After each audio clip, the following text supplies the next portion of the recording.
විපක්ෂයේ අර්ථ ශාස්ත්‍රඥයෙක් විදිහට ප්‍රකට ආචාර්ය හර්ෂද සිල්වා මහතාම කියනවා භාණ්ඩාගාරය පිරීතිරි යනවායි කියලා. ඒ සහතිකයත් එක්ක දැන් පොඩ්ඩක් ආවසු හැරෙන්න අමාරුවක් තියෙනවද විපක්ෂයට කොහොමද? මෙහෙමයි දැන් ඒක සත්‍යයක්. ඒ කියන්නේ ට්‍රිලියන 1.2ක් රුපියල් තියෙනවා. වැඩ කරන්නේ නැතුව ඉතුරු වෙලා තියෙනවා. හරි? එතකොට හූරගෙන කාලා තමයි ඔය 1.2ක් පොලි මුදලාලි වගේ ගොඩගෙන. ඒතර මධ්‍යම පාන්තික උගත් මේ කියන්නේ විධිමත් ලෙස තමන්ගේ ආදායම ලබන විශේෂයෙන්ම පෞද්ගලිකාංශයේ රැකියා කරන ඒ විද්වත් වෘත්තිකයන්ව හුරගෙන කාලා මධ්‍යම පාන්තිකයව හුරගෙන කාලා ඒ සල්ලි ගොඩ ගහගෙන ඉන්නව වැඩ කරන්නේ නැතු. යන්න දෙයක් නැහැනේ. අනවශ්‍ය විදියට බදු ගහලා භාණ්ඩාගාරේ සල්ලි ඕන තරම් පුරවන්න පුළුවන්. එතකොට කියන්න පුළුවන් සල්ලි ඉතිරෙනවයි කියලා. ඕක ඕන පුද්ගලයෙකුට කරන්න පුළුවන් දෙයක්. පෙර පාසල් දරුවෙකුට උනත් කරන්න පුළුවන්. ඒතර කට්ටිය කියනවා මොන්ටිසෝරි දරුවටත් ඒක කරන්න පුළුවන් කියලා. මම කල්පනා කරා ඒක කිව්වේ ඇයි කියලා. ඒක කිව්වේ වෙන මොකටවත් නෙවෙයි. එයත් සුදුසුයි කියලා කියන්න. හරි නිසා ඒක ඒ සල්ලි ගොඩක් තිබීම රුපියල් වලින් ඒක හොඳම දර්ශකයක් කියලා කියන්න පුළුවන් දෙයක් නෙමෙයි. ඒකත් එක්ක බැඳෙන තවත් දේවල් තියෙනවා. ඊළඟ කාරණේ තමයි දැන් අයවැය යෝජනාවක හොඳ නරක බලන්නේ දක්ෂම කතිකයා තෝරන ක්‍රමයට නෙමෙයි සංක. දැන් එහෙම දක්ෂම කතිකයා තෝරන ඕන නම් ඒක වෙන කතාවක්. එහෙම බැලුවොත් අපේ ජනාධිපතිතුමා වැඩා. මොකද එදා ඉඳලම අපි දක්වන අවුරුදු 20ක් විතර මතතුමා දන්නවා ඕන මාතෘකාවක් ගැන දක්ෂ ලෙස කතා කරන්න හොඳයි. පැය 4මාරක් මේ සැරේ කතා කරා. වැලහින්නක් වගේ මෙතන අඬ වැලලෙන්නේ නැතුව මොකද්ද උනේ කියහංකෝ. දැන් 2025 අයවැයෙන් මේ මුදල් ඇමතුමා මණ්ඩල කුමාර දිසානායක මුදල් ඇමතුමාම කිව්වා අලුත් නීති 11ක් අරන් යනවා කියලා ගිය සැරේ අයවැයෙන් කිව්වා. සංක පුදුමයටපත් වෙයි. පුදුමයටපත් වෙයි. සංක එකක්වත් අරන් ආවේ නැහැ. 11න් බිඳුවක්. දැන් ඔබතුමා ගුරුතුමා නම් ළමයෙක් 11න් බිඳුවක් ගත්තොත් පාස්ද ෆේල්ද? අන්ත ෆේල්නේ. හරි? මම අභියෝග කරනවා අපේ නීතිතුමියකුත් ඉන්නවා. හරි? ඒ 50 11න් සම්මත කරපු නීතිය මොකද්ද කියන්නේ? එහෙම නැත්නම් නෛතික පරිසරය ගොඩනැගීම පිළිබඳ අන්තිම අසාර්ථකයි. හරි එතකොට ඒ කියන්නේ ෆේල්. ඒ කියන්නේ ආර්ථිකය ගොඩනැගීමට අවශ්‍ය කරන නෛතික පරිසරය ගොඩනැගීම දිගු කාලීන ආර්ථික වර්ධනයක ප්‍රධාන අංගයක්. ඒක අනුකූල කොන්සර්වද දන්නවා. අපි අර කරගන්න බෑ. අර කණ්ඩායමක් නැහැ. ඒ සඳහා අවශ්‍ය දැක්ම නැහැ. ඒක තමයි දැන් අද වෙනකොට ඒ එක නීතියක්වත් සම්මත කරගන්න බැරි වෙලා තියෙන්නේ. දෙන ඔබ බලාගෙන බොරු කියනකොට ඒ විතරක් නෙවෙයි මේ වර්තමාන පාර්ලිමේන්තුව මේ පහුගිය අවුරුද්දටම සම්මත කරලා තියෙන 52යි. පහුගිය අවුරුදු 8 සැලකුවාම මේ පාර්ලිමේන්තුව 2016 ඉඳලා 2026 දක්වා මේ කාලේ බැලුවාම අවුරුද්දක් ඇතුළත අඩුම 50 ගාණක් සම්මත කරපු ආණ්ඩුව මේක. ඒක අපි දන්නවනේ මේ පාර්ලිමේන්තුව ව්‍යවස්ථාදායකනේ. ව්‍යවස්ථාදායකයේ කාර්යක්ෂම බලන්න. ඒකත් නැහැ. හරි මම මේක පරීක්ෂා කරලා බලලා කියන්න. හැබැයි සමහර වැදගත් පනත් තියෙනවා නේ අපරාධයකින් උත්පාදිත දීපල පිළිබඳව. කලින් කෙටුම්පත් කරලා තිබුණා සම්මත උනේ 22ක් තියෙනවා කියන්නේ 22 එකක්. හරි එතකොට සංඛ්‍යාත්මකවම බැරි. ඒ නිසා පළවෙනි දේ රටේ ආර්ථික සංවර්ධනයේ උදෙසා නෛතික පරිසරය ශක්තිමත් කිරීමට වෙච්ච පොරොන්දු 11ක් තිබුණා. 11න් එකක්වත් කළේ නැහැ. බිඳුවයි ෆේල් අනුර මහත්මයා. අර මං හිතන්නේ නීති කතන්දරේ අජිත් පෙරේරා මන්ත්‍රීතුමා ගෙනාවා අපි නීති සම්පාදනය කරලා නැහැ පාර්ලිමේන්තුව හැටියට කියලා. අනත් 11ක් පිළිබඳව සඳහන් කරා එකක්වත් 11න් බිඳුවයි කියලා. 11න් බිඳුවයි කියලා. මෙහෙමයි දැන් මේ ආයවැය තුලම ඒ සමහර පනත්වල ටයිම් ෆ්‍රේම් එකම දීලා තියෙනවා. ඒක කවදාද එන්නේ මොන කාර්තුවේ දෙන්නේ කියන එක මේ ආයවැය තුලම ඉදිරිපත් කරලා තියෙනවා. ඒ කියන්නේ පරණ ආයවැය.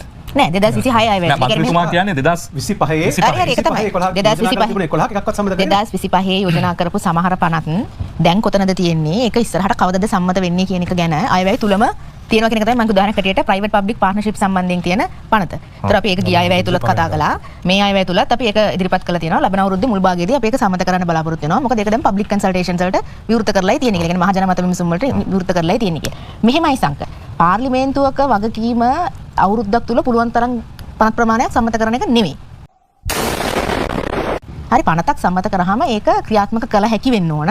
ඒ නීතිය බලාත්මක කළ හැකි වෙන්න ඕන. ඒක සමාජයේ විසින් පිළි අරගෙන සියලුම කොට්ටාශ විසින් පිළිගන්නා නීතියක් බවට පත් කරන්න ඕන. පාර්ලිමේන්තුවේ නීති සම්මත කළා කියලා බලහත්කාරයෙන් මිනිස්සු අතර නීති ක්‍රියාත්මක කරන්නට බෑ. මම හිතන්නේ මේක අර ගිය අවුරුදු දෙක තුල රනිල් වික්‍රමසිංහ මහත්මයා නීති සම්මත කිරීම ඒ ආදර්ශයක් දුන්නනේ.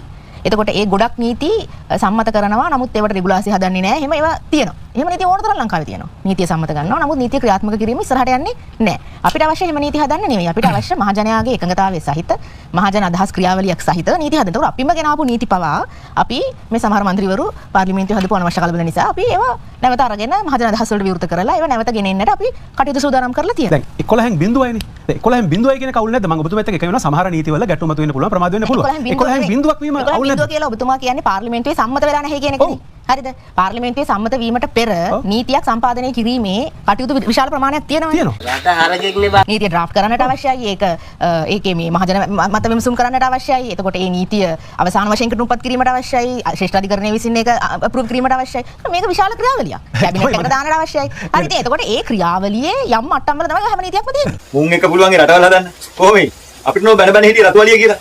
දැන් මොනවාලි දන්නේ නැහැ. මම විශේෂයෙන් ගන්නට ඕන වතුකම්කරුවන් සම්බන්ධයෙන් මෙතුමා ඉදිරිපත් කරන ගැටලුව. මේක මම හිතන්නේ මේ ප්‍රශ්නය අපි මේක මුලටම ගියොත් වතුකම්කරුවන්ගේ වැටුප් සාමාන්‍යයෙන් තීරණය වුණේ සාමූහික ගිවිසුමක් යටතේ.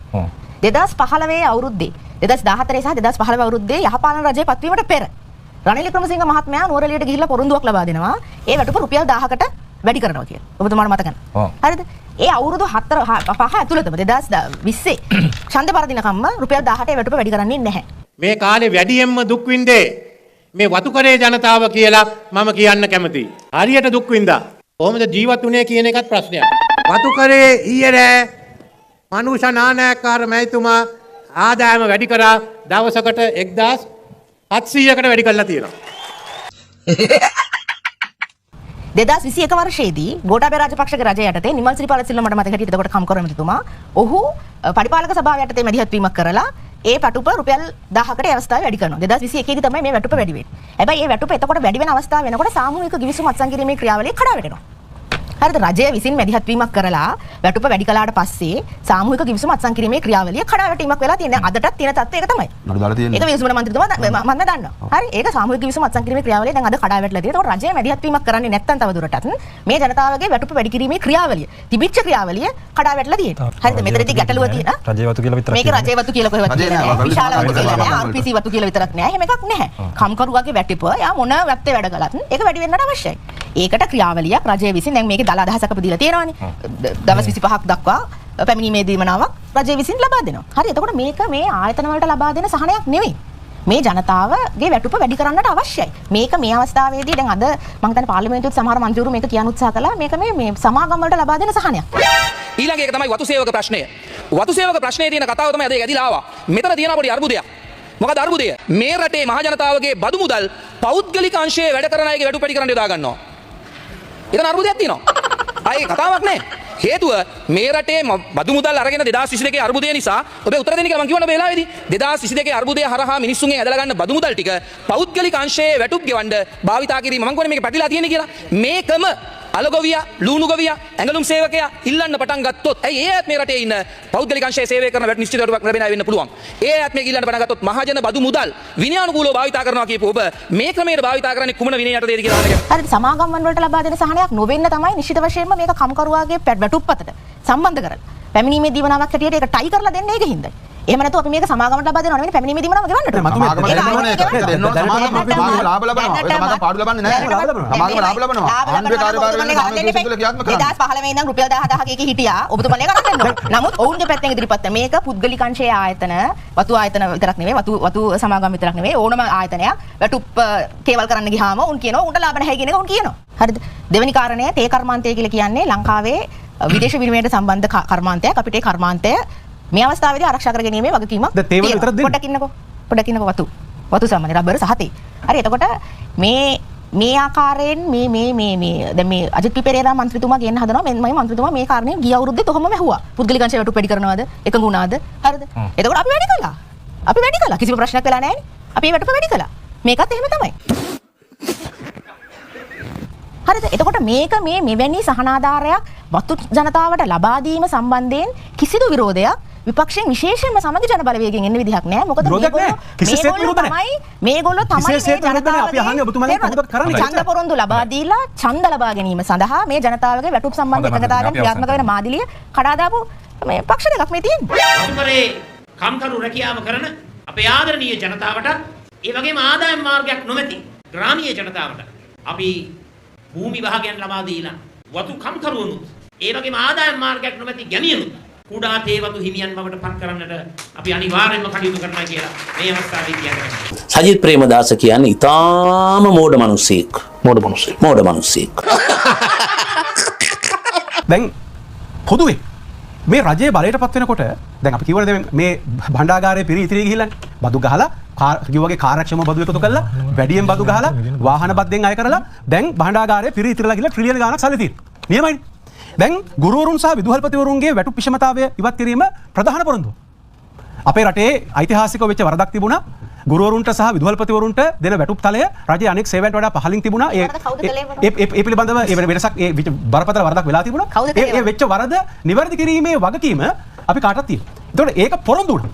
පොරොන්දු වුණා මේ කඩිනමින් ඉවත දක්වනවා කරන්න පුළුවන් නේද? එතකොට මම කිව්වට පොඩි එකක් තියෙනවා මේ අයවැය කතාව මෙතන ඔබතුමා ගාවක් තියෙනවා. ඒක 33 එකේ තියෙන වැටුපා විශ්‍රාම මෙට්ටු කොමිෂන් සභාවක්ම අපි පත් කරනවා. මොකටද? ඒ කියන්නේ සම්පූර්ණ මේ ප්‍රශ්නේ ඉස්සෙල්ලා හරි බොසුරි. හොඳ වැඩේ. ඒ වගේම ප්‍රකාශනයේ නිදහසට බාධා වන වගන්ති ඉවත් කළා 2024 අංක 9 දරන මාර්ගගත ක්‍රමවල සුරක්ෂිතතාවය පනත. ඒ කියන්නේ ඔන්ලයින් සේෆ්ටි පිළිබඳ නීතිය සංශෝධනය කරනවා කිව්වා. ඔබතුමිය පොරොන්දු වුණානේ ඔන්ලයින් සේෆ්ටි නීතිය වෙනස් කරනවා කියලා. ඔන්ලයින් සේෆ්ටි නීතිය වෙනස් කරා. අපි මෙතනගේ ප්‍රශ්නයට ඉඩ දෙන්න. ඔන්ලයින් සේෆ්ටි නීතිය වෙනස් කරා. මන්ත්‍රීතුමා අහන්න. නෑ ඔබතුමිය කියන්නේ ඔන්ලයින් සේෆ්ටි නීතිය වෙනස් කරා. එහෙනම් මම ඉතුරු වෙලා නෑ නෑ ඔබතුමිය අහන්න ප්‍රශ්න අහන්න ඔබතුමියගේ. ප්‍රශ්නයක් මෙතුමිය නේද? නෑ මම එහෙමයි. ඔබතුමිය ප්‍රශ්න අහන්න මෙතුමා. මට මගේ ප්‍රශ්නේ අහන්න දෙන්න. අහන්න ප්‍රශ්න විනාශ කරන ප්‍රශ්න. ඔබතුමා ඔය කතා කරන්නේ ගිය අයවැයේ තියෙන යෝජනා ගැන නැත්නම් අපේ ප්‍රතිපත්ති ප්‍රකාශනය. ප්‍රතිපත්ති ප්‍රකාශනයේ තියෙනවා. ඒක තමයි. ඉතින් මොකද ඕන නෑ නෑ. ඕන දැනගන්න හොයි. අනේ ඒක මාව බාධා කරා ඒකට අපේ ප්‍රශ්න දෙක අහන්න තිබුණා. බොහොම ප්‍රතිපත්ති ප්‍රකාශනයේ අර මේ රටේ ව්‍යවස්ථාවය කරනවා කියපු දේවල් ගැන. අපේ අර බික්කුචන මෙතුමා කිව්වේ අපේ රටේ නීතියේ කොටසක් බවට පත් කරනවා මේ ප්‍රතිපත්ති ප්‍රකාශනයේ කියපු දේවල් ගැන ඔබතුමා මේ තියෙන මේ ප්‍රතිපත්ති ප්‍රකාශනයේ මේ ඡන්ද දුන්නේ මේ රටේ අතිවිශාල පිරිසක් ඡන්ද දුන්නේ. ජනාධිපතිවරයා 43 ලක්ෂයක් ඊට පස්සේ 60ක් ජනතාව ඡන්ද දුන්නේ මේකට. දැන් මේක එපාද? මේක එපාද ඔබතුමා? අජිත් පෙරේරා මන්ත්‍රීතුමා අජිත් පෙරේරා මන්ත්‍රීතුමා දැන් එතකොට ඔබතුමා කියන්නේ ගිය අයවැයේ අපි ඉදිරිපත් කරලා මේ අයවැයේ නොකර ඉන්න දේවල් නෙමෙයි මේ ප්‍රතිපත්ති ප්‍රකාශය අවුරුදු 5ක් තුල අපි කරනවා කියපු දේවල් තමයි ඔබතුමා ප්‍රකාශ කරන්නේ. හොඳයි. හරිනේ? හරි. මේ රටේ දේශපාලන සංස්කෘතිය වෙනස් කිරීම සඳහා වැදගත්ම දේ තමයි මේ අඬ දාපු මේ ව්‍යවස්ථාව අතහැරලා දාලා අලුත් ආණ්ඩුක්‍රම ව්‍යවස්ථාවක් හදාගන්න. ඒ අලුත් ආණ්ඩුක්‍රම ව්‍යවස්ථාව අවුරුදු 5කින් හදනවා කිව්වේ නෑ. කඩිනමින් හදනවා කියලා කිව්වේ. නව ආණ්ඩුක්‍රම ව්‍යවස්ථාවක් කඩිනමින් කෙටුම්පත් කරා. කළාද? කතා කරන්නේ නැහැ. දැන් පැය 4මාරක් කතා කරපු ජනාධිපතිතුමා පැය 4මාරක් කතා කරපු ජනාධිපතිතුමා හරි රටේ හැම දෙයක් ගැනම කතා කරා. හරි හැම දෙයක් ගැනම කතා කරා. හැබැයි අලුත් ආණ්ඩුක්‍රම ව්‍යවස්ථාව හදනවද? ඒ සඳහා විශේෂඥ මණ්ඩලයක් පත් කරනවද? ඒ වෙනුවෙන් මුදලක් වෙන් කරනවද? ඒ වෙනුවෙන් ආයතනයක් ගොඩනගනවද? ඒ වෙනුවෙන් කමිටුවක් පත් කරනවද? කිසිම බාධා කරන්න පුළුවන්. එතකොට ඒ වගේ අජිත් පෙරේරා මන්ත්‍රීතුමා යහපාලන රජයට අලුත් ව්‍යවස්ථාවක් ගෙනව කිව්ව නේද? නෑ. එනවා කිව්වේ නෑ. අපි කිව්වේ ජනමත විචාරණයකින් ඔබතුමාට ඉගෙන ගන්න තියෙනවා සමහරවිට පරණ යනවා ජනමත විචාරණයක් අවශ්‍ය නොවන සංශෝධනය කරමි. ජනමත විචාරණයක් අවශ්‍ය වන්නා වූ සංශෝධන අර ඉතුරු සියල්ලම මෛත්‍රීපාල සිරිසේන ජනාධිපතිතුමා කරා. හරි. ඒකට ව්‍යවස්ථා සංශෝධන මේ ක්‍රියාවලිය ගියේ මොකටද? හාස්‍යජනකයි හරිම හාස්‍යජනකයි ඔය කියන කාරණාව. කල්තබා ඇති පළාත් සභා මැතිවරණ වසරක් තුල තියෙනවා කියලා සංක. වසරක්. හරි. වසරක් තුල තියෙනවා කියලා පොරොන්දු වෙලා තියෙනවා. දැන් වසර ඉවරයි. හැබැයි ජනාධිපතිවරයා පිළිබඳව පැහැදිලි කිරීමක් කරනවා. ජනාධිපතිතුමා කියන අලුත් නීතියක් අරගෙන අපි නීතිය හදලා දෙන්න. අපි අනිවාර්යයෙන්ම අලුත් නීතිය තුමා කියවන අපේ සහාය ලබා දෙන්න. නීතිය අපි දන්නවනේ ඒක කල් තියනම නීතිය හැදුවේ. මොකද? මොකද සභාචාරයේ කල් තිබ්බේ කොයි කාලේ? නෑ නෑ කතන්දර ඒ ඔබතුමාගේ කල් තිබ්බේ. සීමා නිර්ණ වාර්තාව ඉදිරිපත් කරේ පළාත් පාලන නැමැති ෆයිසා මුස්තාපා. ඉන්නවද? ලංකාවේ පළවෙනි වතාවට සීමා නිර්ණ වාර්තාව ඉදිරිපත් කරපු ඇමතිවරයා ඒකට විරුද්ධව අත ඉස්සුවා. මම බැලුවා ඒ කියන්නේ ලංකාවේ පළවෙනි වතාවට සීමා නිර්ණ වාර්තාවක් ඉදිරිපත් කර ඇමති. හරිද? ඇමති ඉදිරිපත් කරපු වාර්තාව ඇමති පරාද කරා. What the fuck?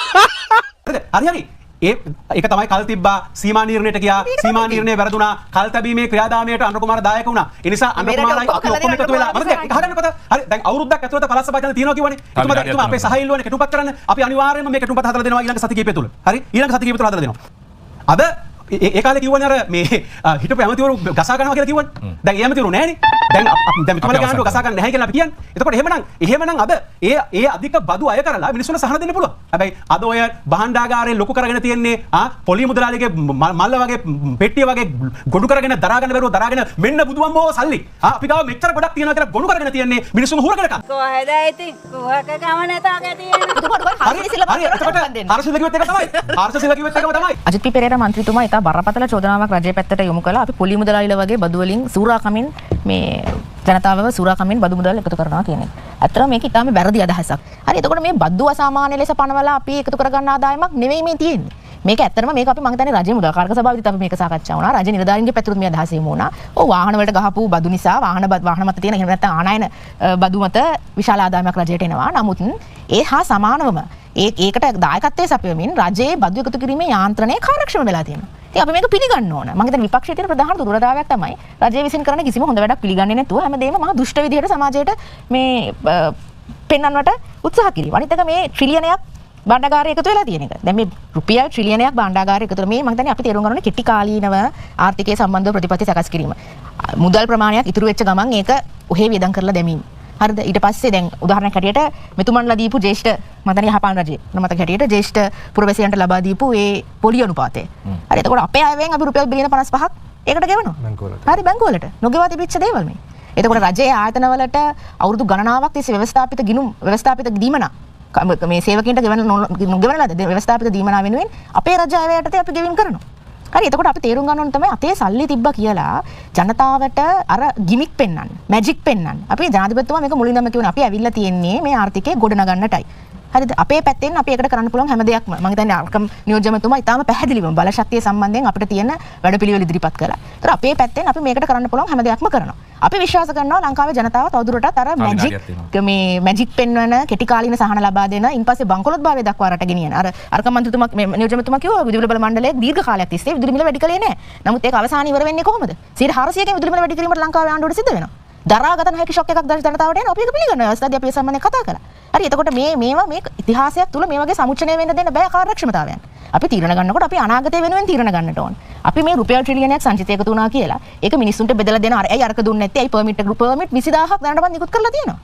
ඒක මේ වෙලාවේ ආර්ථිකයට දරා ගන්න පුළුවන් නම් ඒක මේ වෙලාවේ ආර්ථිකයට මේ ෂොක් එකක් කරන්නේ නැත්නම් අපි අර කියවනේ අපි මේ අස්ථායීභාවයේ ඉඳන් සංවර්ධනය දක්වා ගමන් කරමින් ඉන්නේ. අපි හැමෝටම මේකට දෙන්න පුළුවන් දායකත්වයක් තියෙනවා. ඒ හින්දා අර කෙටි කාලීනව ට්‍රිලියනයක් දැක්ක ගමන් ඒක හැම දෙයකටම වේදම් කරන්න උත්සුක වෙන්නේ නැතුව අපි හිතනවා දීර්ඝ කාලීනව තිරසාර ලෙස අපි බොහොම පැහැදිලි කියලා අපිට ණය තිරසරකරණය කරන්න අවශ්‍යතාවයක් තියෙනවා. දරාගත හැකි ආකාරයට ණය ගේන්නට ඕන. ඉතින් ඒ සඳහා තමයි අපි රාජ්‍ය මූල්‍ය විනය පවත්වාගෙන යන්නේ. මම හිතනවා මේ අවුරුදු 5 අවසානයේදී ජනතාව ඒක බොහෝ සෙයින්ම අගය කිරීමකට ලක් කරයි කියලා.